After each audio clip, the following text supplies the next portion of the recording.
things happen, life happens. Sometimes money gets spent in ways that you did not foresee. It wasn't in the rules, no one mentioned it. We'll get to that in this video.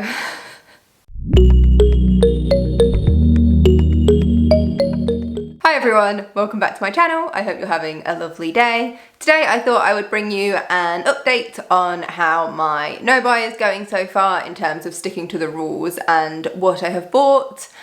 You join me today. It is like boiling. I am melting. It is a hot day today. We don't have many of those here in the UK, but summer has officially arrived. So if I do start to just melt, pretend you didn't see it, pretend it didn't happen. We're gonna carry on, we're gonna talk about my no-buy. So let's get on with it. If you have stumbled across this video and you're new here, first of all, hi, welcome, I'm Charlotte. I make videos about minimalism and decluttering, and this year, as well as last year, I am doing a no-buy. If you've not seen my original rules, I will link those up above so you can watch that video and then this one will make more sense. This, however, is a part 2, like a secondary update. So I will also leave my first update video also up here so you can go and check that out. The first update was from January to March, and this one will be everything I've bought from April, May and June. So let's jump in. The first item that I bought in April was just a new powder. I finished my Glossier powder and needed something else, and I wanted to try something different. A lot of you recommended that I try e.l.f. powder, so I did. As you can see, without trying to turn this into a Project Pan video, I am well on my way to getting through that, so I will need a new one quite soon. But that is the first thing. As far as the rules go, this was perfectly allowed. I was allowed to replace makeup products as I use them up, so all good with that one. The next thing I bought in April, which I haven't brought with me because I physically cannot, is a download of a music album, which again is perfectly within the rules. I said that I wouldn't buy any physical CDs, but if I wanted any media, movies, TV shows, music, anything like that, within my rules, I was perfectly allowed to get the digital downloaded version, just so I'm not actually bringing something physical into my space. And so I did. And for anyone that's interested, the album that I downloaded was this year's Eurovision album. Yes, I am one of those. I can't help it. I love the Eurovision. Let's move on. The next thing that I purchased in April was just a top up to my moisturizer. I have the Glossier Moisturizer. Again, just a replacement, and again, I have not very much left in this. I'd probably say I'm sort of 2/3 of the way through. So again, another thing I'll be needing quite soon. So just another replacement item. Again, not a rule break. 3 items in with no rule break. What is going on? That's another one down. Oh, yeah, the next one's a rule break. This is my bad. So the next thing I bought were some mugs, some plain white mugs, just to drink out of. That's generally what we do with mugs. I was getting basically sick of the mismatchy-ness of my mugs. And I know some people love that. People like having like all the different designs and the uniqueness of different mugs. And that some people really try to find unique styles with their mugs. That is not me. I wanted all my mugs to match and be uniform. So I purchased 8 mugs, 4 big ones and 4 really tiny ones, just so that it made the cupboard basically look better. It doesn't look cluttered anymore, everything matches, and for me that is just an absolute win. But 100% that is a rule break, because I was decluttering mugs because I didn't like them. I didn't like how they looked. Some of them were old, some of them were chipped, some of them the pattern or the paint was coming off, and I decluttered things and then literally replaced them, but without technically needing to replace them. The other ones were working just fine. I just wanted to upgrade, basically. So I said at the start of this in my rules, you know, no household except replacements for things that actually needed replacing. This does not fall into there. So that was my first rule break of this quarter. My only rule break in April though, because that was the last thing I purchased in April. So all in all, that was what I bought in April. So onwards to May. Now, May was the month of the capsule wardrobe. May was the time when I was allowed out and I was given freedom to shop for my capsule wardrobe, and I did exactly that. Now, for those of you that have seen the rules, you will know technically that is not a rule break, though it does feel like it should be, because all of last year I did not let myself buy clothes. It was like forbidden. And this year I have been given the freedom to do so. And to that end, so I could build my capsule wardrobe and really try to start enjoying my wardrobe more, I ended up purchasing, I think, in the region of about 10 to 12 items of clothing. I will link my capsule wardrobe video up above so you can go and check it out. But I purchased, as I say, 10 to 12 items of clothing. They were all new to me items. They weren't necessarily new. A lot of them were secondhand and all of that jazz. But technically not a rule break, because one of my goals for this year was to free up clothes so I could make my capsule wardrobe something I loved. So I'm actually quite happy with that. And actually, given the amount of freedom I gave myself, I'm kind of a little bit proud that it really is only in the region of like 10 to 12 items and not sort of 20 to 30 items, because I really could have gone to town with this. And I think just having last year and doing a no buy, or even just a low buy, and having that restriction really does make you think about something before you buy it. So that all in all has been really good, really positive. I'm happy with the purchases I made for my capsule wardrobe. So let's move on.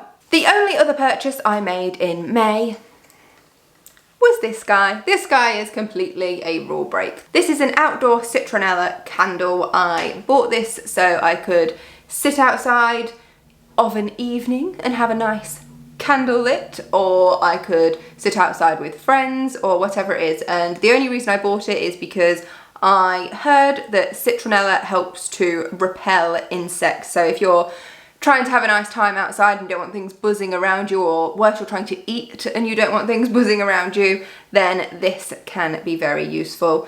I'm counting this as a rule break. You know, we could have survived without it. It wasn't essential. It is sort of a household item, but I wanted to give it a go. I wanted to see if it would help and if I could enjoy my outdoor space. So I bought this. That was the only other thing I bought in May. So in terms of the number of items I've purchased, it does not feel like a lot. It feels like we are okay.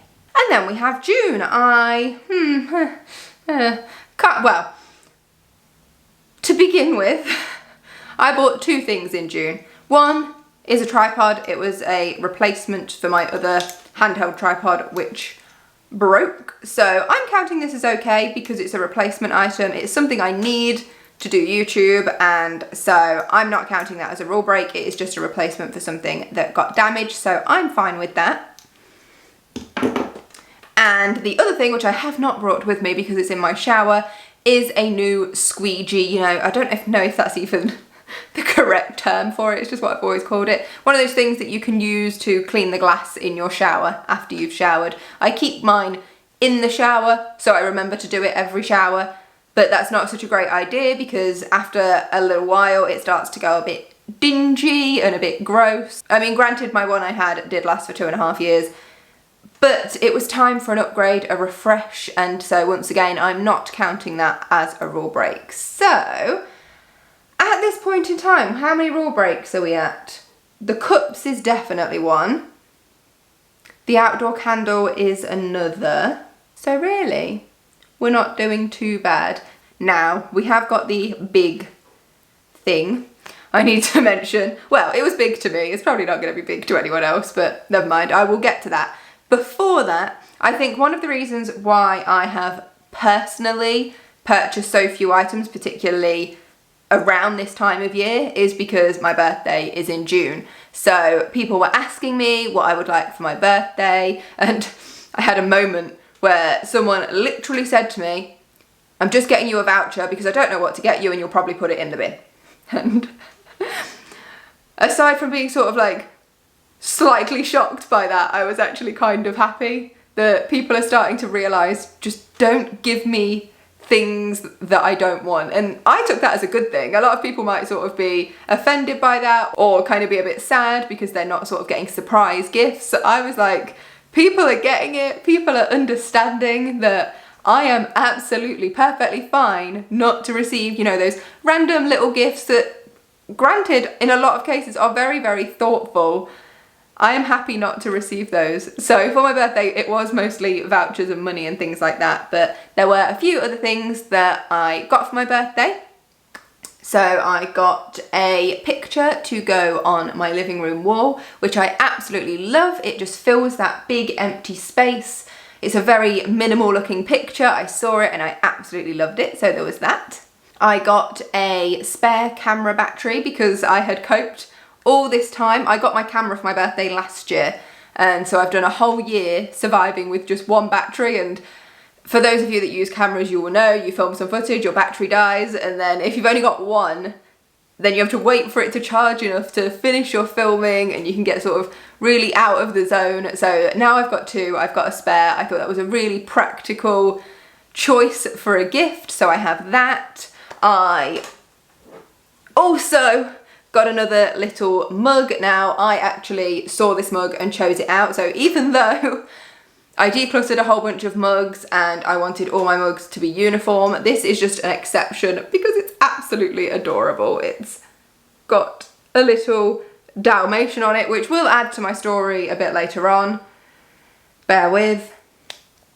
And then I also got things like chocolate for my birthday. So, you know, I had other things coming in because it was my birthday, nothing that I actually bought myself, but it's still items added to the space. But I think one of the reasons why I didn't buy so much myself is because I had my birthday, and so other people bought me a few little bits and pieces here and there. I was really surprised when I wrote everything down that I bought this quarter, because it honestly felt like I had spent a lot more, not in like a financial sense, but you know, just the amount of times I'd paid something on my card or paid something online. It felt like I had bought so much, and I double checked it all. I went back through all my bank statements and everything, and the reason is because I've bought so many gifts. I know so many people with birthdays or other things in these months that have meant I have bought gifts. I have bought so much stuff for other people. It's just not been for me. So I had completed a lot of transactions, if you like. I had bought a lot of items, and more so than I did last quarter, and I really felt that. But it wasn't stuff for me, and it wasn't stuff that was going to be staying in my space. So it just happened to be quite a period of gifting, if you like. And then there has been one other area where I have been buying a lot. And again, this will be another reason why it feels like there has been tons of transactions, and that is because there has. We have had two furry little friends join our family, our very small family of just me and my husband. We have two little furry friends with us now, which I am ridiculously excited about. Say what you will about that. Pets and minimalism, comment below. What are your thoughts? Because I was very much sort of doubting this, and then we just decided to go for it. And so the story goes, at Christmas, my uncle bought two rabbits, one each for his daughters. He was told that they were both girls.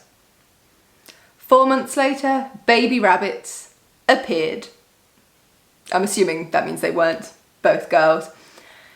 I had a rabbit as a teenager, so I have a little bit, but not a lot, of experience there. So he asked me if I wanted a rabbit. And I did. I really wanted a rabbit. My husband and I had sort of put off the idea of having any pets because it was something else that would add to what is already quite a busy lifestyle that we lead. And again, this links back to the mug. I have had my heart set on having a Dalmatian for basically since I was a little child. Like, I'm talking like a toddler, maybe a bit beyond. And that is still true. I still want a Dalmatian, and I want to raise a Dalmatian from a puppy. I do not have the lifestyle that would be able to do that in a way that would be fair to the puppy. We both work such long hours, and we wouldn't be able to give it the time that it would need. You know, people have suggested to me, if you want one that bad, get one, have like a dog sitter come in, someone to look after it. And for me, that just completely misses the point because I want to do it all. I want to raise it myself. And my husband and I, we sat and we talked realistically, and we said, to be honest, with the nature of our work, with the way that it's all looking, that realistically isn't going to happen for probably 10 years. Unless something like significantly changes with our careers, it's just not going to happen. So we shouldn't be putting off having another type of pet for one that is essentially a pipe dream, something that's not going to happen for a very long time. So we decided we would take on one of these bunnies. I did a ton of research, I joined loads of groups on Facebook, and I learned so much about rabbits that I didn't know when I had my rabbit as a teenager. And in fact, looking back, I did a really poor job of actually giving that rabbit what it needed and caring for it. So I did loads of research, and in the end we decided it was best to get 2. So we have now got 2 rabbits living with us in our lives, and because of that, that required quite a lot of purchases. And yeah, I really went to town. I was determined to make sure these rabbits had everything they needed, and so there were a lot of purchases made there. I wouldn't say any that were ridiculous, like I haven't bought like a bunny rabbit palace or something. Everything was what they needed, and you know, there's like a few nice bits in there, and yeah, that's that. So that was a substantial lot of purchases, but we have given 2 bunnies a home that they needed. My uncle did struggle to rehome the rest. In fact, he's still got one of them that haven't been rehomed yet. They are 13 weeks old now, and that is pretty much the gist of it. So it's really exciting for us because we haven't had pets, and it had just been the 2 of us here for the last 2.5 years, and we had put it off hoping for, you know, having a puppy, and we've been realistic about it, and we figured why not enjoy having pets that we can actually have now in our lives, and maybe the other thing will just come later on in life. And we're so excited. They're absolutely adorable. They're so friendly, like they will climb all over us, and they've got such adorable little personalities. So we are so excited about having them. It's been lovely, and they're just so cute. So that is that. That is sort of no buy update and sort of a bit of a life update, but I'm gonna leave that there because that is everything I have bought in April, May and June. In terms of the actual no buy before the bunnies, I think again it was a pretty decent quarter. The number of items I purchased was very low, and there was only a handful of slip-ups. All in all, I'm feeling really, really great about my no buy, and so I'm going to leave it there. If any of you are doing your own no buys, let me know how it's going down in the comments. You know I love to hear from you, and also let me know what are your thoughts on the whole pets and minimalism thing, because it was something I had to really think about, and I haven't even drawn a final conclusion yet. I'm in kind of like 2 headspaces about it. I really wanted the pets, and I think they can be a brilliant part of the family, so I'm really interested to hear what you think about pets and minimalism. So also let me know down in the comments, and I'm eating my hair, so let's wrap that one up. Thank you so much for watching. If you enjoyed the video, please give it a thumbs up and subscribe if you're not already, and I will see you in the next one. Until then, take care. Bye.